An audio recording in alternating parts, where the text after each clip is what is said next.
Well, the first thing that I should say is the restaurant's located just 3 blocks away from the Union Square Green Market, and it has always treated the Green Market with reverence and treated it as really as its most precious resource. And so it's a common sight to see Modesto 4 days a week pushing our wheelbarrow over to the market. And there are lots of ways in which restaurants can connect with local farms or source its food, generally speaking.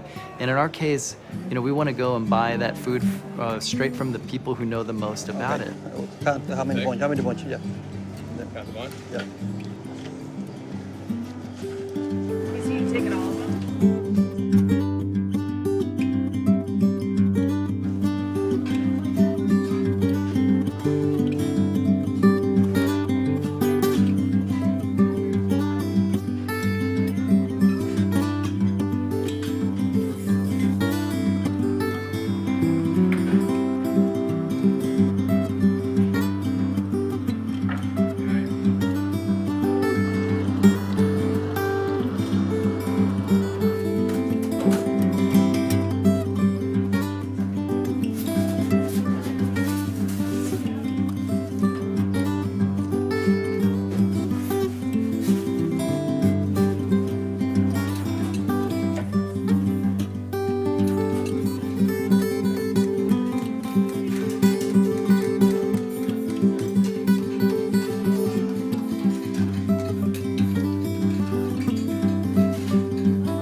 Everybody. We have about 120 on the book today, so a nice busy lunch, and not many changes that happened on the menu, but we'll go over the tasting menu.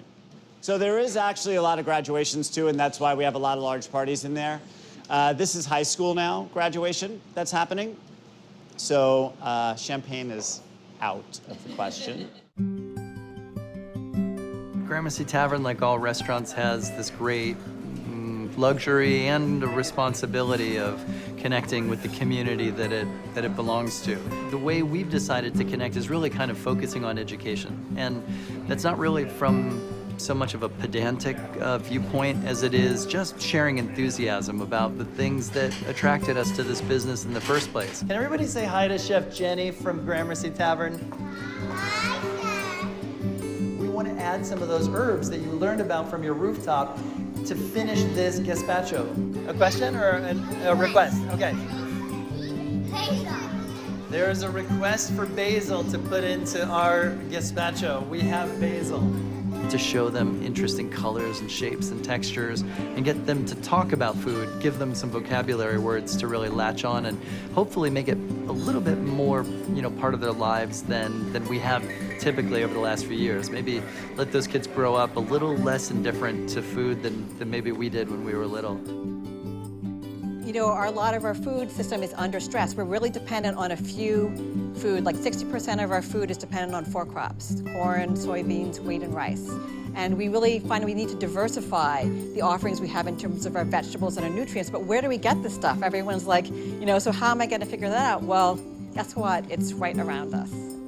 So here's like a couple things. Well, one is new, one is in progress, and one is already being in use. So one in use is the flower of a weed that you can find in your lawn or garden. What we found, and this was a huge discovery, I think we found it in an edible plant book, is the flower is amazing. It has this amazing complexity, which I think, is indicative of something that's not cultivated. I think about all the meals that I've had in traveling to different places. They've all really been anchored in one. They've been anchored to the place, that particular area, something specific about that town, that country. And they've also been deeply impacted by the particular time of year, what season, even what kind of weather was happening. And when you have that combination of a meal that is connected to a time and a place, it seems to, it's, as long as it was favorable, enjoyable meal, it seems like those are memories that just never leave you. And so, with the food, we try to search out what makes it special to eat here. And when I say here, I mean kind of thinking about this region, the Northeast. What's different about eating in New York? That drives the choices of ingredients that we use. It also kind of impacts the way in which we handle those ingredients. And what I mean by that is I like to keep the food straightforward and unmanipulated.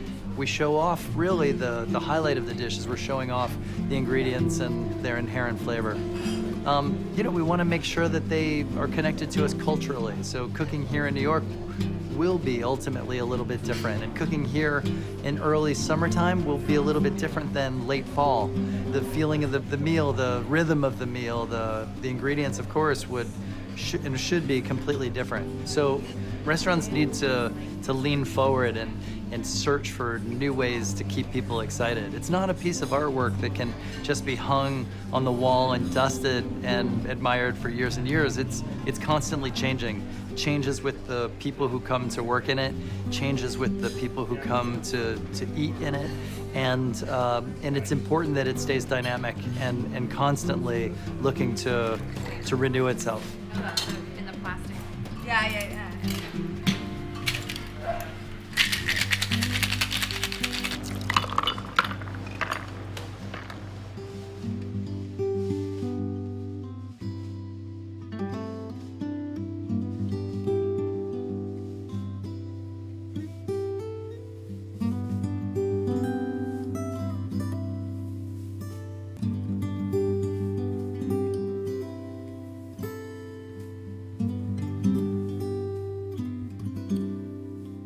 Restaurants, especially in a big market like New York City, it's a very competitive place, and a great restaurant is this combination of technical excellence and a lot of emotion.